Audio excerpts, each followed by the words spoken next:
Hello everyone, welcome back to the IndieGeekGuy channel, hope you're well. Today we're looking at another Alfred Hitchcock movie, Frenzy. I've been watching a documentary series on BritBox, not sponsored. But no, I've been watching this this documentary series focusing on sort of British cinema and the cultural impact and all that. It largely focuses on more obscure movies that have been lost to time and the impact they were having on culture at the time and how they were financed, all that kind of stuff. But they briefly brought up Alfred Hitchcock and Frenzy, and they didn't focus too much on Hitchcock because obviously he had a illustrious American career. That's where a lot of his movies were sort of filmed and produced and all that kind of thing. But this was his kind of return to the UK, making a movie in the UK. And I'm just kind of interested to see what that is going to look like, because obviously this is much later in his career. And yeah, overall, I'm just interested to see what a Hitchcock movie looks like in the 70s, for one, what it looks like, you know, back in his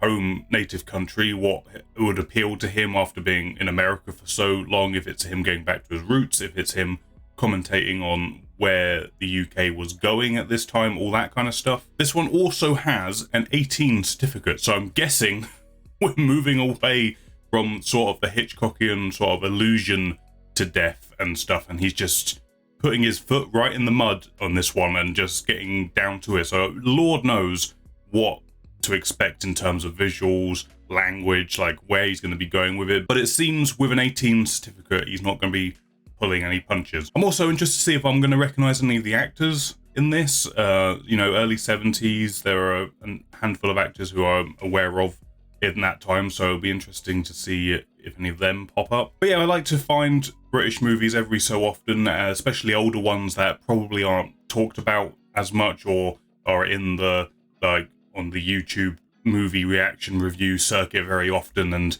to see what this is. I'm assuming, you know, this is a Hitchcock movie, Frenzy. I assume that, you know, because of that, it's still pretty up there in terms of mainstream talking about it. But I have to admit, of Hitchcock's movies, is not one I hear brought up very often, so who knows what that means. Yeah, I'm just excited to get into this one. Before we jump in though, please remember to hit the thumbs up button if you do enjoy the reaction and the review that happens afterwards. Also subscribe so you don't miss any future videos. Also helps and supports the channel. There are social links down below, including the Discord server and my Twitch channel, which we stream regularly on the weekends over there. So make sure you're following there and not missing any live streams. You can come hang out in the chat and laugh at me and, you know, just poke fun at me as I don't do very well on video games, you know, that kind of thing. But for right now, let's get into Frenzy, see what it's about, and yeah, enjoy the ride, I guess. So let's do it. Ooh, there's a candy cane. All right, let's see this cast list. Let's see who's in here. Bernard Cribbins. What? Bernard Cribbins. Clive Swift. Okay, of all the names, I did not expect to see Bernard Cribbins and Clive Swift come up.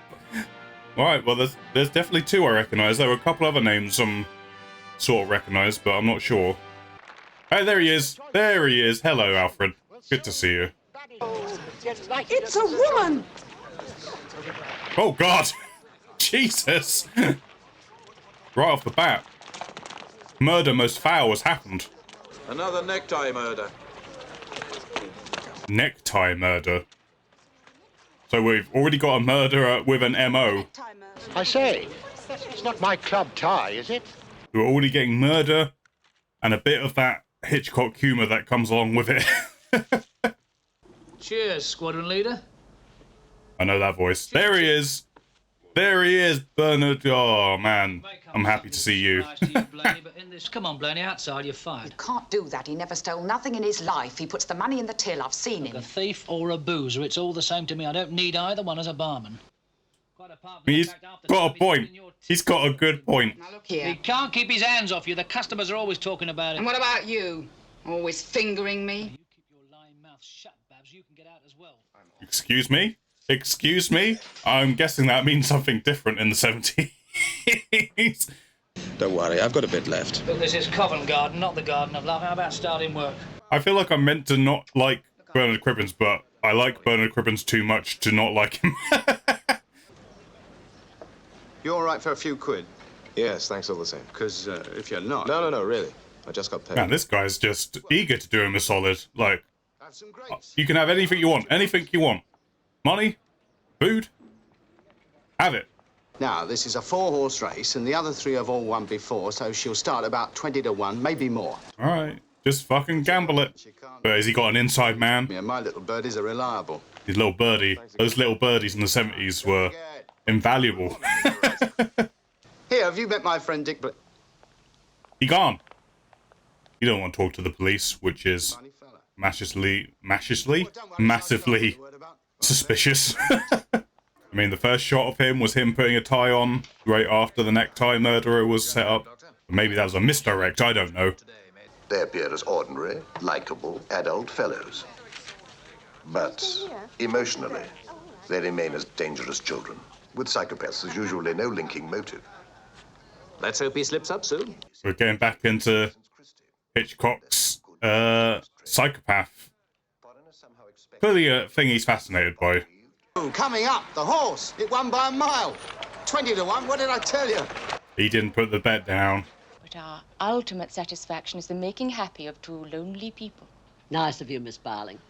And I know you'll both be very happy. After all, I know you're both mad about beekeeping, and there's nothing like a shared interest. This is fucking Tinder of the 70s, baby. And who shall I say is calling? Mr. Blaney. Is Mrs. Blaney expecting you? Oh, she must be. Everybody expects a bad penny to turn up sooner or later. Me violent? That'd be bloody ridiculous.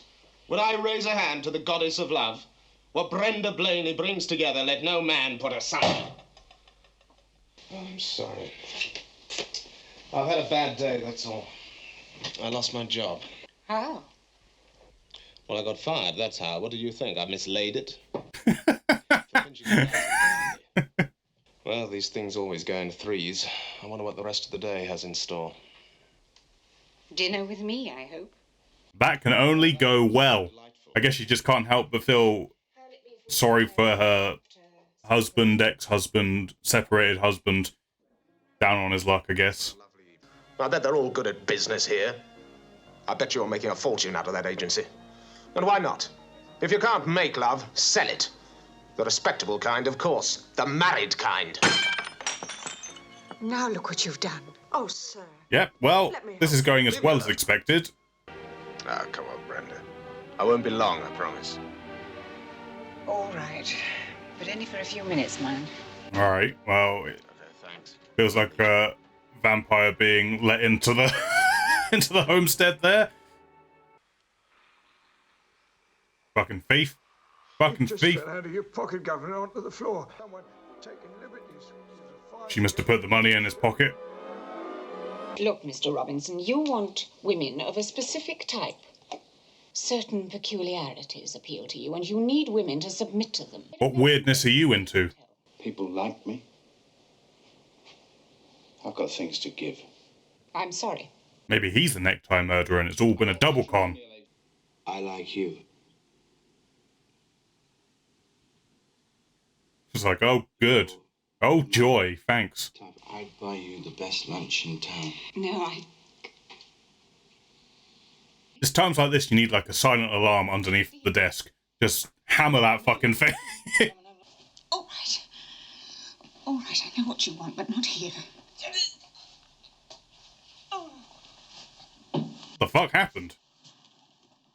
Just squeeze the air out of her? What the fuck happened there? Oh, she fucking played him. Fucking played him. Move. Go, go, go. It's you who I want. You're my type. This is so massively uncomfortable. shall not be afraid for the terror by night, Lovely. nor for the arrow which flies by day. This is fucking awful. Lovely! Women. They're all the same. That was fucking harrowing. Today.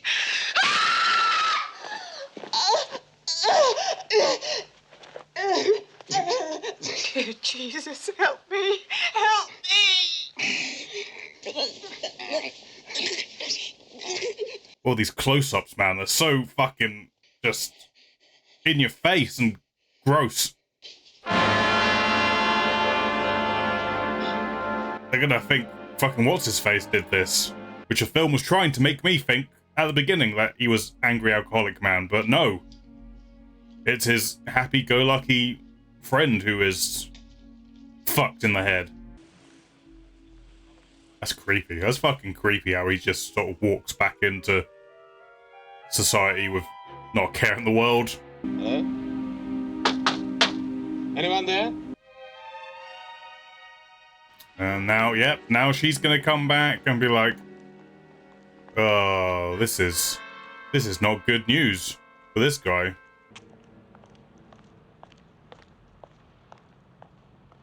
Waiting for it. Waiting for it. There it is.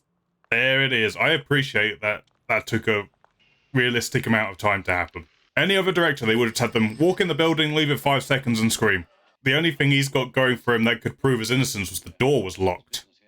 And how would he have got in and locked the door and all that? They started having a row almost immediately, and Mrs. Blaney came out and said I might go. Did he strike Mrs. Blaney? Yes, I think so. No, he It was the didn't. sound of a blow. Right. People being hit doesn't sound like someone hitting a bit of wood. Alright? There's no sign of any money. That doesn't make sense. I cashed a cheque for £50 for it at the bank only yesterday lunchtime. Oh, this is bad. Like, he's got money on him. The apparent hit of her, that wasn't actually him hitting her. The argument at the restaurant. Oh my god, this is only going to go bad, isn't it? The only person who actually believes in him are the Babs and the actual murderer.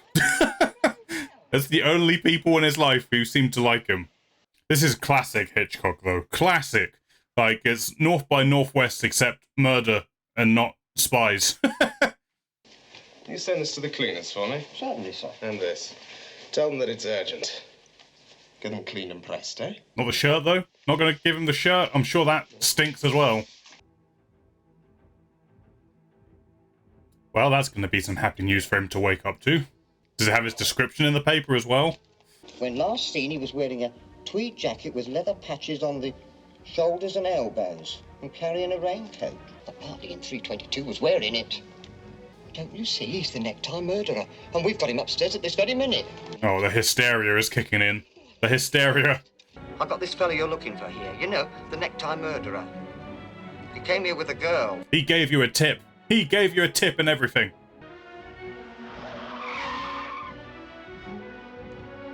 Fucking that response time, Jesus. What happens when they get up there and, oh, she's still alive. Hasn't killed her. He's been here, like, 10 hours or some shit. They can't. They read the paper. They're like, oh, fuck. It's gonna be me. They're gonna think it was me. But here, wait a mo. If Brenda gave you the money at dinner, why'd you sleep in the doss house? I didn't realize that I had it. She slipped it into the pocket of my raincoat. Oh, go on, Dick. Why don't you pull the other one? It's got bells on it. But it's true. And I still think it's a bit suspicious you're sending it to the cleaners. Suspicious of what? In them sex cases, they always do a lab test on the clothes. It stank to high heaven. It's not looking good for you, bud. It's not looking good. I feel like you're making good points, but in the eyes of the public and the police, not looking good. Can you imagine me creeping around London, strangling all those women with ties? For a start, I only own 2. That's a good line. That's a good... That's a waste of ties, all right? I only own 2 of them. Then you believe me. And, you know, I need those for my job interviews. Haven't done any of this cloak and dagger stuff since the And Clive Swift. That's just always looked like Clive Swift, huh? You see, he was seen near the place where Brenda was murdered, so the police think he's the strangler chap. But he's not, of course. All he wants is a place to hide out. I mean, I don't think that sold it to her. Did he forget to mention he was divorced from his wife on the grounds of extreme cruelty? You see, neither of us wanted to wait 3 years until I could get a divorce on the grounds of desertion, so I allowed her to divorce me on the grounds of cruelty. Extreme cruelty. I wonder if the police have read a copy of it. You're fucked, mate. Yes. You are so fucked. That guy's just like, can I have some? Can I have that sausage you haven't eaten yet, please? Please? Enjoying that, are you, sir? Yes, Chief Inspector Oxford speaking. My name is Forsyth. Oh, Bernard. Bernard. Don't do it. He worked here as a barman. His name is Richard Blaney. He's a right bastard. Are you quite certain it's the same man? It doesn't sound like a man with vendetta at all, does it? Well, I was worried about you. I thought you might be next. I even phoned the police. Police? Yeah, they want to talk to you. I mean, come on now. You had to have known he'd do it. God damn it. I hate Bernard Cribbins being in the... Got a place to stay. In the bad place. Oh, no. Hello, it's you, Bob. Oh, no. The silence was too deafening. I don't know if you know, Babs, but you're my type of woman. Oh, God. Oh, no. She's dead. She's dead. She's dead. Oh, this shot. Oh, this shot is... it's just... expertly just letting your imagination play this out, which is horrifying.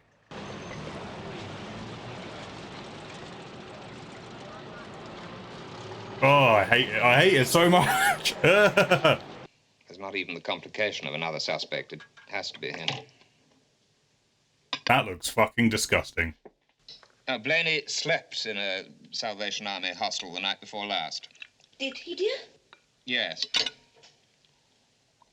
Yeah, I'll just, like, subtly throw that out the window. Yep, finished. Thanks. What exactly is in this soup? Why, don't you like it? Mmm. It's delicious. But I found the ingredient. What the fuck did he do to her? Like, if that's meant to be her in that bag, did he cut her into pieces? Like, the fuck?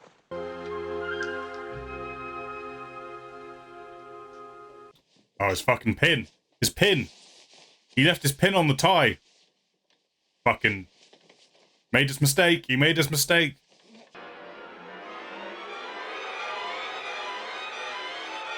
Oh, she grabbed it. She fucking grabbed it.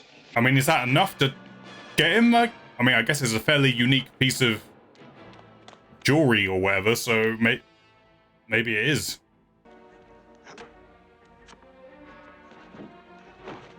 Oh, he's gonna get fucking carted off. They're gonna drive off with him in the back. Oh, there's a lot of potatoes. Is he hitting the body in with the potatoes? He has hit the body in with the potato. How did she fit in there?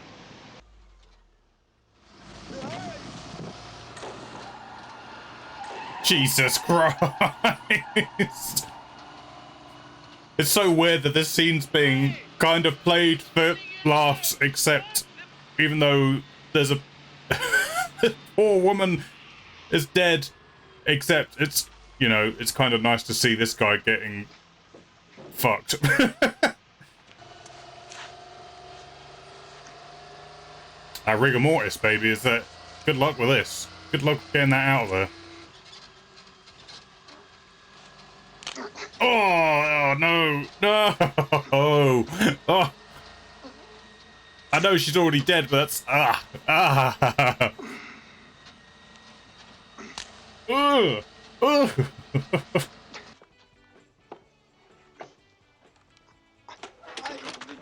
Fuck's sake. I fully appreciate making this guy look like as much of a moron as possible.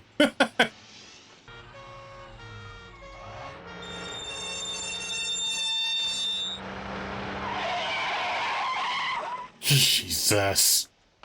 You had to kill another girl, too. What girl? You know, all right. That girl you brought here yesterday. He was here all night. He was literally here all night. That means that she must have been killed before 3 o'clock yesterday afternoon. And Dick was here with us from the time she left to the time he went to bed, so he couldn't have done it. There we go. Alibi, baby. Alibi. If you go to the police, they will probably charge you with being an accessory after the fact. And they certainly won't allow us to go abroad, and they will probably put us in jail. Fuck's sake. This fucking woman. I mean, that was his alibi. That was the one alibi he had. Kiss it goodbye. Bye. What you doing here? I'm sorry, Bob, but I had nowhere else to go. Is there going to be like a final duel between these two? Well, you'd better hole up in my place for a day or two till we get something sorted. Oh, he's going to find Babs' stuff in the drawer. That's where this is going.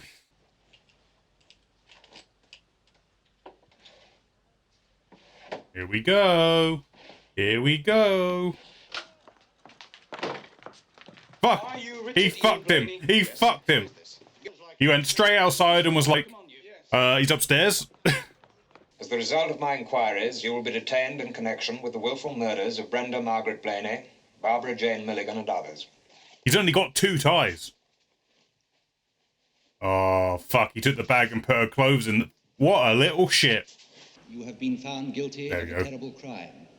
On its ghastly and wicked nature, I will not dwell. The sentence of this court is that you serve a term of life imprisonment for not less than 25 years. Oy. I don't see how this is going to get any kind of happy ending. Rusk did it. Meanwhile, this guy's like, fuck, maybe my wife was right.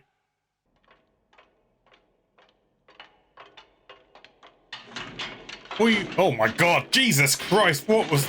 Is he just trying to kill himself at this point? Is that what he's trying to do? I can't tell if that was an escape attempt or if he's literally trying to throw himself down the stairs. Or if he can get sent to a hospital. It's easier to escape from a hospital. Do you think it's Rusk? Do you think he's our man? Well, of course. This lady's got it all figured out. Listen to the eccentric cook. If Rusk is the murderer, he travelled up in the potato truck with his victim. Did you ever hear of a corpse that cut itself out of a tide sack? The truck driver told us that he stopped at one place on his journey, and that was at a pull-in. He's gonna fucking throw up. He's gonna throw up in a minute. I sent Sergeant Spearman up there earlier today to see if he could find anyone who could remember Rusk being there. I'll take mine and eat it while I'm beating up my egg whites for the souffle. That was amazing. Comic timing at its finest. How about a margarita? It's delicious. Taquilla, triple sec, fresh lemon juice, and salt pressed round the rim of the glass. How exotic. It's not like we have those all the time now. The woman behind the counter at the cafe positively identified Rusk from a photo I showed her. Boom. Boom, we're good. The woman also said that Rusk was dishevelled and very dusty and asked to borrow a clothes brush. Oh, he's got some fucking evidence. Potato dust. What do you say, Spearman? Potato dust? Oh, potato dust. The evidence you need. At least he rectified the situation rather than just going, we got our guy. We can live happily ever after.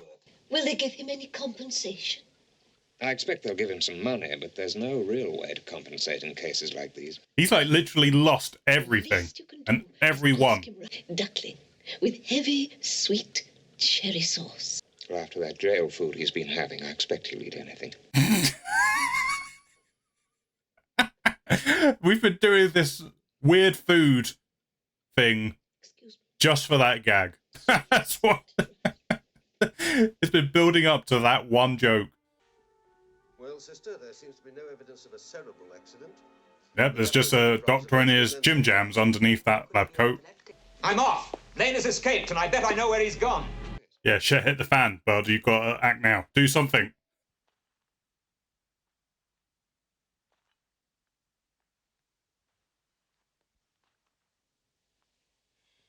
It's not going to be him. It's not going to be him. It's not going to be... Oh, no, it isn't.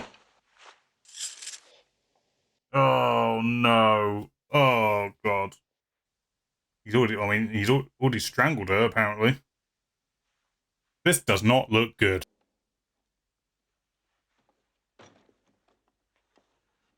Thank God she would... thank God she'd already been strangled, but, you know what I'm saying.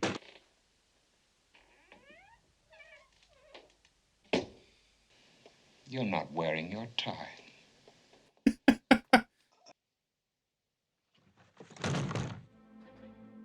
Thank God. Thank God that didn't go... Like, I can just assume happily that Blaney got out and had his lovely meal. Jesus Christ. That was very Hitchcock, but it also felt like sort of Hitchcock's response to where cinema was, especially in Britain at this point. I'm going to have to reference it again, but in this documentary I was watching, which led me to jump into this movie earlier than expected, was that in the 70s, like British cinema really latched on to like sex, and this feels like Hitchcock's interpretation of that fad, if you like. Now, I believe this was 1972, so maybe he was ahead of the curve on all this, because I mean 1972 was when it was released, so it must have been filmed maybe in 71, I don't know, but maybe he, you know, the guy knew what he was doing, so maybe he caught on to where like drama and like where audiences' heads were at ahead of everyone else. It wouldn't surprise me if that was the case. But in a lot of ways, it was very much a Hitchcock movie. It had the staples of the previous movies that I've seen of his, like a case of mixed up identities, like someone getting the blame for something else, and the drama that sprawls from that,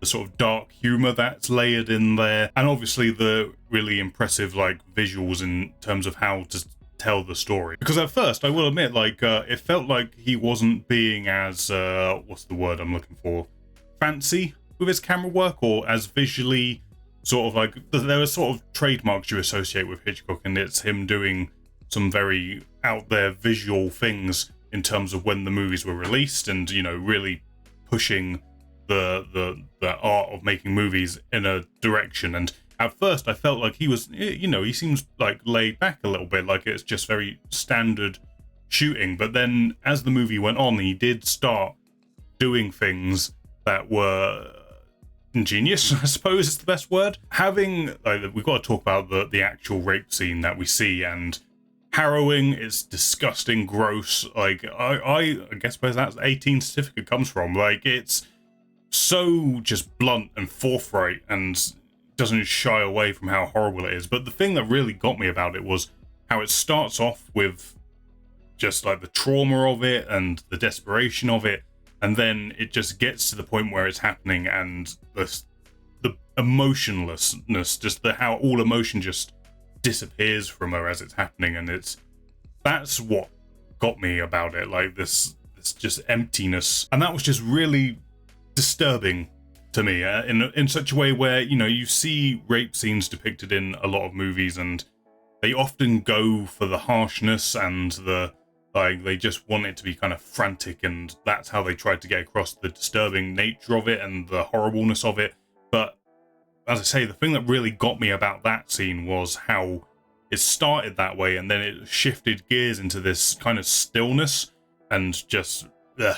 The other thing that was so good about that in terms of continuing to tell the story was that once you've shown it, you know how this guy commits his crimes. You don't need to do it again, because the imagination just fills in those blanks, and we get these great just long shots of when you know what's happening and we're not being shown it, but you don't need to, because your imagination is just doing way worse than anything they could film. And yeah, super effective and really well done, and just harrowing. But even with how dark all that is and the subject matter is, he still finds a way to put in his sort of trademark sense of humor, where he can make light of certain things in a way that doesn't feel like shoehorned. It feels a part of how life is. It also helps that he decides to actively make our killer look like an absolute moron. Like, even in death, one of his victims is getting the better of him and ultimately leads to his downfall, even though it's horrible because we're dealing with the body of one of his victims who died in the most horrendous way, but in death is able to make him look stupid and incompetent. And like I say, ultimately that whole thing leads to his eventual downfall, which, you know, is great. And obviously we have like just a host of great characters which you'd expect from a Hitchcock movie, who are just super well performed. Like Bernard Cribbins, oh my god, I love Bernard Cribbins so much. And seeing him here play he's not a bad guy, but it's so frustrating that he's amongst the pile of people who just do not want to believe the truth, and that kind of hysteria and mob mentality to an extent, and how people just believe face value of a situation. Like, he's representing that, but in a believable way. But I'm just like, come on, Bernard. I mean, I love you, man, but come on. And then there was that weird line about fingering, which was a bit weird. I don't know what they were meant to be insinuating there. If like fingering had a different fucking like slang term in the 70s, I don't know. It feels like there's only one way you can take that. I'm guessing maybe she just meant like touching her up and fondling her or whatever the fuck in a kind of gross way, which is gross. Like, however you slice it, it is gross, and it's a good way of setting up Bernard Cribbins' character as, I don't really like you, but it's hard when I really like the actor to really not like you, but oh god.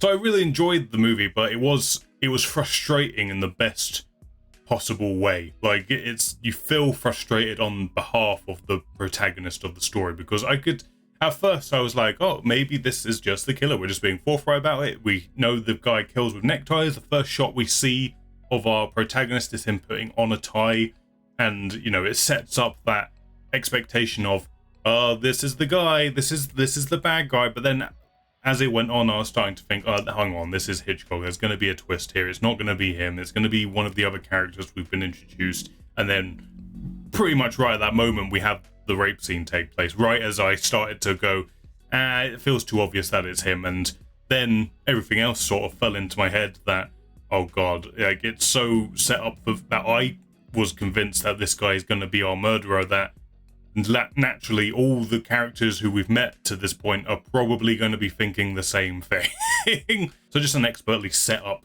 piece of where you put your headset in the mindsets of everyone involved as the story goes forward. You do just feel frustrated for the guy. In that, like, even the people who, like Clive Swift and his wife there, were like, you are the alibi he needs, and you're like, no, we need to get to Paris, like, that's more important to us than being your alibi. I mean, come on, I guess it's part of the paranoia and the anxiety of the whole situation, and it's demonstrating that, and how it's really hard to prove your innocence in certain situations, and especially when everything feels stacked against you. And I guess that's what that's meant to be going for. But oh my god, is it frustrating because you feel like this is how the justice system should work, god damn it. They should listen to the alibi and that should be fine. But then you're like, yeah, but it doesn't go that way, does it? It really does not work that way a lot of the time. I fully expected that maybe we're just going to have a dark ending here. The police are going to get their easy collar, they've got their evidence, they can go, this was the guy, and there we have it. And then the movie would just kind of end on that sort of very dour note. I guess it's far less realistic that we get the kind of ending that we do get, that the cop decides, you know what, maybe my wife is right about this, and maybe I've not been following the track correctly, and I'm going to go investigate the other guy. And, you get that kind of revelation, eventually leading him to, we can assume by the end that he would arrest the actual killer. Although I will say I was fucking panicked when he was smacking the bed with the fucking crowbar thing, and it was like, oh god, it just suddenly hit me like, oh, it's not going to be him, it's going to be someone else. It's such a weird thing when a movie puts you in a position where you are saying, oh, thank god that woman was strangled before he hit her with a pipe.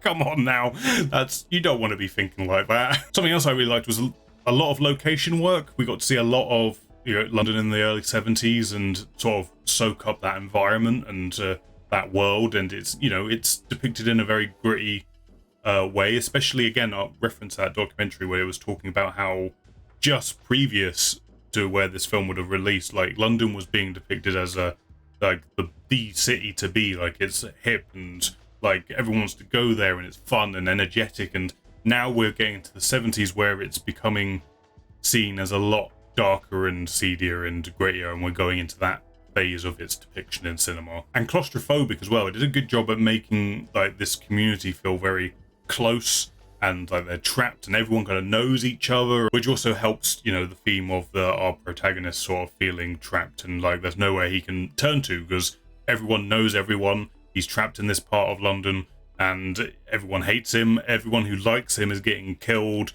or just cowardice or whatever the case is. I do have one criticism of the movie, and I guess it depends on you as a viewer how much this affects you, but I did feel that there were certain scenes with the sort of chief inspector, I assume what his rank was, that felt like it was just kind of spelling out the plot to the audience in case they weren't following it, which is something that people criticize the end of Psycho for as well, where the guy comes in and explains everything you've just watched, essentially.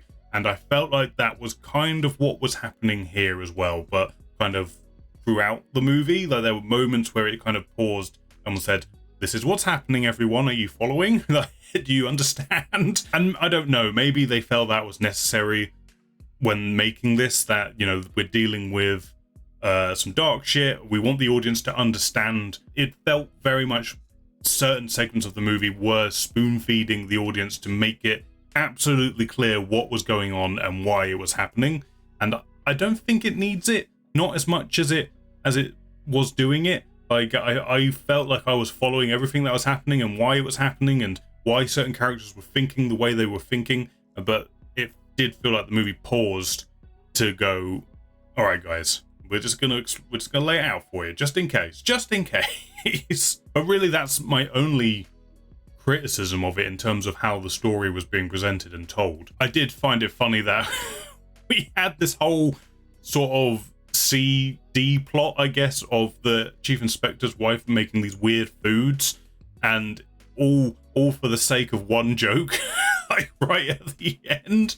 Like, I mean, that's a long game right there, if I've ever seen one. It is also kind of funny that, you know, that margaritas were considered weird, and like, who would drink that? Who would drink that when it's such like commonplace now? Like, there isn't a nightclub, pub anywhere now that won't sell a margarita of some description. So I mean, that's funny in and of itself, just how times have changed. But that's part of the joy of seeing these sort of time capsules of older movies, especially for me being British from this country, and seeing what attitudes and how culture was being depicted at that time. That's always fascinating to me. But no, I felt like they were saying a lot with this movie in various different ways. Like, they were talking about how the law system can work, and how, I mean, of its time, obviously, in terms of like how evidence is chased and how we can be kind of single-minded when we feel like we have all the puzzle pieces, and we like stick to our guns, maybe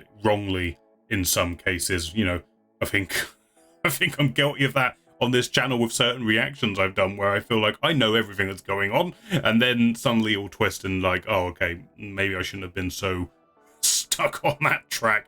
But generally speaking, in terms of how the movie is showing it was interesting that they were talking about that. Also, you know, ballsy of them to really go in on this dark subject matter and commit to it. I don't want to get into the whole like political spectrum of this, but like male attitudes towards women, especially, you know, sort of 70s time period, clearly, you know, I don't need to go into detail about that, but having a movie come forward and say, kind of be like, maybe, you know, men don't treat women like this.